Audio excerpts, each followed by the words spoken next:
हम डिस्कस कर लेते हैं डायथ्रोसिस, जो कि एक फ्री मूवेबल जॉइंट होता है, उनके टाइप्स के बारे में। तो हमने बात किया था ball and socket, hinge, condyloid, pivot, gliding and saddle के बारे में। तो 1 and 1 we will see in detail. So first one is your ball and socket. तो जैसे आप ball and socket on the screen hip joint को देख पा रहे हैं, तो हिप जॉइंट में अगर आप देखेंगे तो यहाँ पर आपको एक सर्फेस दिखाई दे रहा है इस तरीके का, जो कि एक सॉकेट बोला जाता है, और यहाँ पर आपको दिख रहा होगा बॉल के शेप का। तो ये इसमें जाकर फिक्स हो जाता है, ये एसिटाबुलम में आपका फीमर ऑफ द हेड जाकर फिक्स हो जाता है, इसलिए इसको कहते हैं बॉल और इसको बोलते हैं सॉकेट, जिसमें वो फंसा है। This is ball and socket. Next one is your hinge joint, जो कि हेल्प करता है फ्लेक्शन और एक्सटेंशन में। ये आपके एल्बो जॉइंट में पाया जाता है। आपको ये हिंज की तरह, हिंज ऑफ द डोर की तरह शेप में देखने को मिलेगा, दिस, एंड यहाँ पर नीचे इस तरीके का फिक्सिंग। तो this is your hinge joint.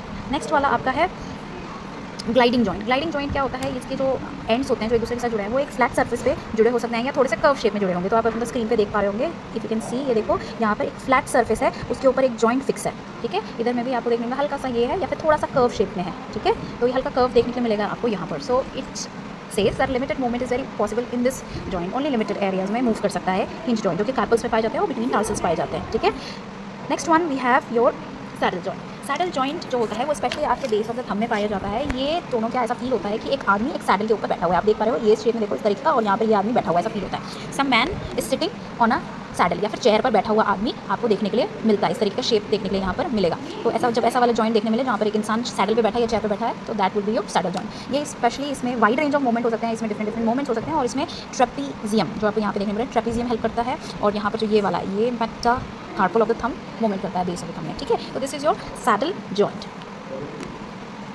Next one is your condyloid joint. Condyloid joint जो होता है वो आपके टेम्पोरल बोन आपको याद होगा यहाँ पर था, और एक मैंडिबल जो नीचे आपका चिन एरिया और बनाता है, चिन एरिया से स्टार्ट होता है, देन दैट इज मैंडिबल और टेम्पोरल। और इसके एक छोटा सा हिस्सा होता है जहाँ पर आपका ईयर का कैनाल होता है, उस पर पाया जाता है, ये उधर सर्फेस एरिया में पाया जाता है, आप देख पा रहे होंगे। ये आपका ईयर कैनाल, इधर ईयर कैनाल जो है वो यहाँ पर है, और ये आपका कॉन्डिलॉइड है, ठीक है। तो आपके कॉन्डिलॉइड जॉइंट्स पाए जाते हैं वहाँ पर, जो कि very very difficult to locate and see inside human with the naked eye, but अगर आप इंटरनली फील कर सकते हैं उसको, तो उसमें आपको कॉन्डिलॉइड जॉइंट मिलता है। तो that is your temporo mandibular joint में पाया जाता है, this is called your condyloid joints. Next one is your pivot joint, ठीक है, pivot joint.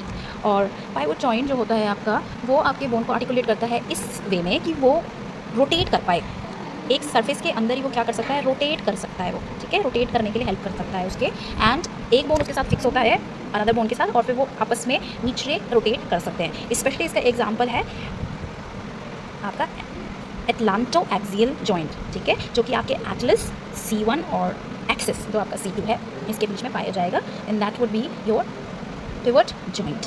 I hope it is clear with all the pictures that it is your pivot joint, then this one is your condyloid joint, then ये आपका saddle joint है, ये आपकी gliding joint है, ये आपका एल्बो जॉइंट है, and ये आपका बॉल एंड सॉकेट जॉइंट। हम नर्सिंग के इम्प्लीकेशंस के बारे में बात कर लेते हैं। स्टर्नम के बारे में बात करेंगे। स्टर्नम का बोन आपको याद होगा, तो स्टर्नम में क्या होता है, कुछ चीज़ें हैं जो हमें ऑब्जर्व करने की ज़रूरत है during nursing procedures, nursing acts that we do. तो फर्स्ट वाला जो है स्टर्नम के बारे में देखने के लिए, फर्स्ट वाला जो आपको देखने मिलेगा ये होगा कि स्टर्नम का बोन जो है प्रोजेक्ट आउट हो जाता है, या फॉरवर्ड प्रोजेक्शन होता है उसका, जिसमें आगे की तरफ वो आपको उठा हुआ उभरा हुआ दिखाई देता है, उसको हम पिजन चेस्ट कहते हैं, पिजन चेस्ट बोला जाता है इसको। नेक्स्ट वाला हम देख लेते हैं, इस तरीके का स्टर्नम बोन जब धंसा हुआ दिखाई देगा आपको, तो हम उसको टर्नल चेस्ट बोलेंगे, टर्नल चेस्ट बोला जाता है, जिसको हम डिप्रेस्ड हो जाता है अंदर की तरफ धंसा हुआ स्टर्नम का बोन। इसके अलावा स्टर्नम का फ्रैक्चर भी बहुत कॉमनेस्ट है। फ्रैक्चर उसके जो होते हैं वो यूजुअली स्टर्नल एंगल में होते हैं, यहाँ पर कॉमनेस्ट है कि यहाँ पर फ्रैक्चर होता है। नेक्स्ट पॉइंट जो है वो अबाउट बोन मैरो सैम्पलिंग का है। यहाँ पर स्टर्नम से कई बार बोन मैरो भी निकाला जाता है, हम बात कर चुके हैं बोन मैरो क्या होता है, उसके सिग्निफिकेंस के बारे में। तो एक्सटर्नल पंचर करके, यहाँ पर एक पंचरिंग करके आप स्टर्नम में पंचर करके आप यहाँ से बोन मैरो भी निकाल सकते हैं, इसको बोलते हैं स्टर्नल पंचर। उसके बाद जो है नेक्स्ट वाला, समटाइम्स जब हार्ट की सर्जरीज़ करते हैं हम, तो हार्ट का ऑपरेशन करने के लिए स्टर्नम बीच में होता है, तो हार्ट भी वहीं पर लोकेटेड है, इंटरनली लोकेटेड होता है, तो स्टर्नम को कट करके निकाला जाता है ताकि आपके हार्ट के ग्रेटर वेसल्स को हम क्या कर सकें, एक्सेस कर सकें, उसमें प्रॉपर तरीके से सर्जरी कर सकें। नेक्स्ट हम बात कर लेते हैं सर्वाइकल वर्टिब्रा के, या C1 से लेके C7 के बीच में।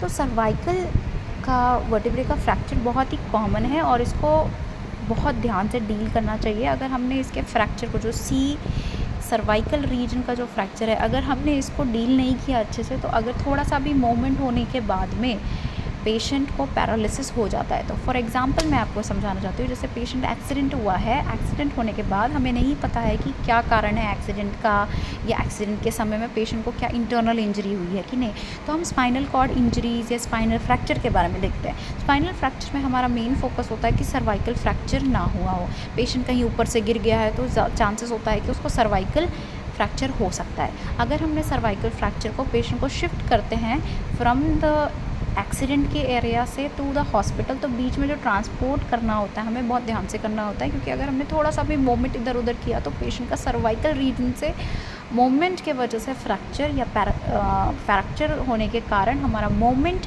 डिस्टर्ब होगा स्पाइनल कॉर्ड का, और उससे पेशेंट को पैरालिसिस हो सकता है। पैरालिसिस शब्द का मतलब होता है कि लकवा मार जाना। और बहुत इंपॉर्टेंट चीज़ है कि जब हम पेशेंट को ट्रांसपोर्ट करते हैं तो एक रिजिड बोर्ड सरफेस पे बोर्ड होता है, उस पर हम, जो स्ट्रेट बोर्ड होगा, मैनुअर का मदद लेके, उसका एक मैनुअर होता है जिससे हम लोग सर्वाइकल एरिया को सपोर्ट करके पेशेंट को ट्रांसपोर्ट करते हैं और पेशेंट को हिलने डुलने से मना करते हैं for further damages to the spinal cord injury. Next हम बात कर लेंगे about shoulder joint. Shoulder joint जो है उसमें डिसलोकेशन होना बहुत कॉमन है। शोल्डर डिसलोकेशन बहुत कॉमन चीज़ है जो कि हम देखते हैं काफ़ी पेशेंट्स में। डिसलोकेशन का मतलब होता है कि बोन का एक एनाटॉमिकल पोजीशन होता है, एक एरिया में वो जुड़े होते हैं, अगर वहाँ से वो घिसक करके अपने एनाटॉमिकल पोजीशन से घिसक करके मूव कर जाते हैं तो उसको हम डिसलोकेशन बोलते हैं। और स्पेशली डिसलोकेशन बहुत कॉमन है because of the laxity of the ligament. Ligament में लैक्सिसिटी होने के वजह से, या फिर उस एरिया में प्रॉपर तरीके से वो आर्टिकुलेटिंग सरफेस ना हो, ताकि वो बार बार घिसक जाते हैं, वो कारण होता है कि वहाँ पर अच्छे से सरफेस नहीं बना हो, आर्टिकुलेटिंग सरफेस अच्छे से नहीं बना हो, डिस्प्रपोर्शनेट हो, वो मूव कर जाता है। उसके बाद हम बात कर लेंगे फ्रंट नेल्स के बारे में। फ्रंट नेल्स के बारे में मैंने बात किया था आपको, तो फ्रंट नेल्स के बारे में बताया था कि वो कब जब बच्चा पैदा होता है तो कितने देर में वो बंद होते हैं, कितने देर में वो खुले रहते हैं, कितना टाइम लगता है उनको कम्प्लीटली क्लोज़ होने के लिए, हमने ये डिस्कस करा हुआ था।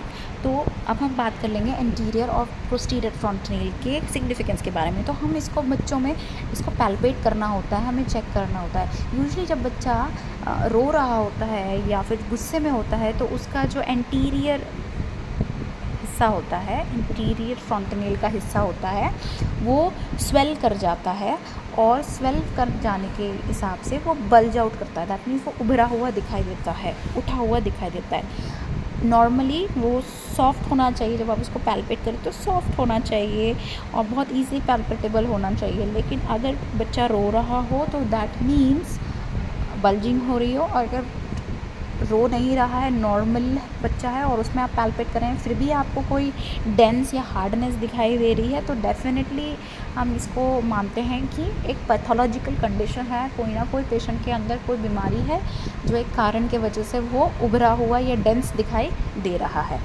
तो प्लीज़ मेक श्योर कि बच्चा रो ना रहा हो ताकि आप पैल्पेट कर सकें और एक्यूरेट रिज़ल्ट निकले।